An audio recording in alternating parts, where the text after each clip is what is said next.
Karına hiçbir şey söylemeyip Cihan'a güvenmek mi senin yolun? Yüklerim onun sırtına, o da taşır değil mi? Hiç kolay bir yol değildi. Ama sonunda ne oldu biliyor musun? Ben Cihan'ı seviyorum. Hayatımı kim çaldı? Kim yaptı? Bana bunu kim yaptı? Sen mi çaldın? Şimdi sıra sende bak. Ya ben bilmiyordum. Ulan sen benim oğlumsun.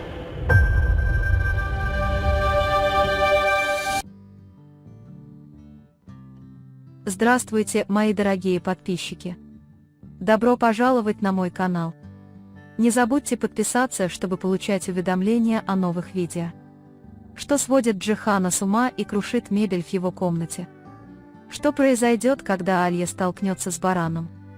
Что сделает баран, когда Алия расскажет барану о том, как плохо он ей пришлось пережить, и скажет, что не простит его? Что скажет баран, когда Алия скажет ему, что любит Джихана, а не барана? Повлияет ли на Джихана слова Алии, сказанные барану, и станет ли он больше его оберегать? Как отреагирует баран, когда пожалеет о своем завещании и осознает, что потерял жену и семью? Как баран узнает от кого, что именно Экмель украл его жизнь и заставил пройти через все это? Что сделает баран, когда узнает, что Экмель, который хочет убить Экмеля, его отец?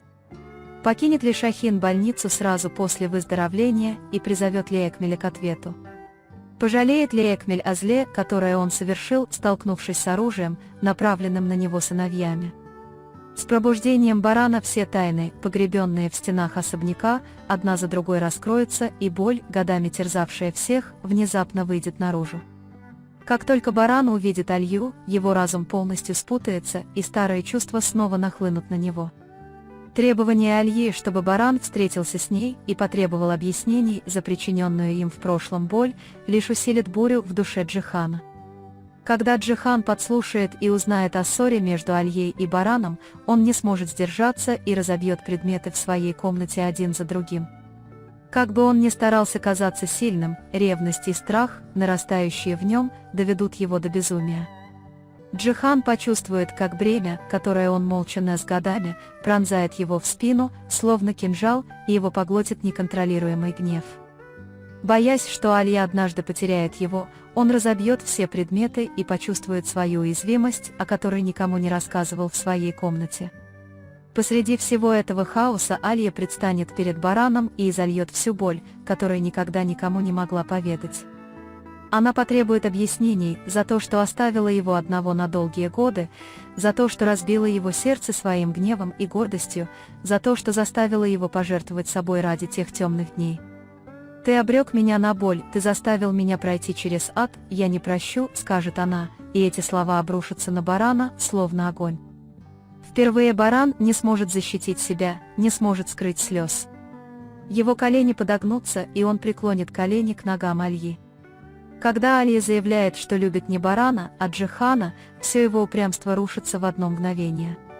Баран будет раздавлен словами «Теперь мое сердце принадлежит Джихану», которые сорвались с губ Альи, и он не сможет найти ни слова. Он просто глубоко вздохнет, закроет глаза и отстранится, говоря «Я потерял тебя», пытаясь защитить, пытаясь показать, что он достаточно взрослый, чтобы смириться с этим поражением. Когда эти слова достигают ушей Джихана, его мир мгновенно меняется, и он решает обнять Алью, не скрывая своей любви. Его тронет непоколебимая позиция Альи по отношению к барану, и он будет бороться еще яростнее, чтобы защитить ее. Джихан будет поддерживать Алью еще сильнее, стоя плечом к плечу с ней на каждом шагу и больше никогда не отпуская ее руку. Осознав свою потерю, баран будет вынужден столкнуться со своей собственной тьмой. Он будет сожалеть о наследии, которое оставил после себя, осознавать, что разрушил всю семью, и будет раздавлен тяжестью этого сожаления. Он хочет вернуть все, но видит, что ничто уже не будет прежним. Когда он осознает, что не может вернуть потерянную жену, сына и семью, слова застревают в горле, и он безмолвно льет слезы. Когда баран узнает, что именно Экмель заставил его пройти через все это, его гнев вспыхнет, словно вулкан, потухший дотла. Он узнает эту правду от Демира и обрушит смертельную расплату на человека, который смотрел ему в глаза и лгал годами. Он поклялся убить Экмеля, и пламя мести охватило его. Но как только он приставил пистолет к голове Экмеля, он узнал, что Экмель – его отец, и у него перехватило дыхание. Внутри него наступило глубокое падение, и воцарилась глубокая тишина. Тем временем Шахин оправится от операции, сбежит из больницы и столкнется со своим отцом, Экмелем. Он направит пистолет и потребует от него ответственности за содеянное зло. Неосознанно он будет полон такой ярости, что нажмет на курок, но в этот самый момент вмешается баран и заявит: «Он наш отец». Это заявление произведет сейсмический эффект и изменит жизнь каждого. Шахин опустит пистолет, потеряет сознание и поймет, что вся его жизнь была ложью. Тем временем Экмель будет вынуждена столкнуться с кровопролитием, расставленными ею ловушками и разбитыми за эти годы жизнями.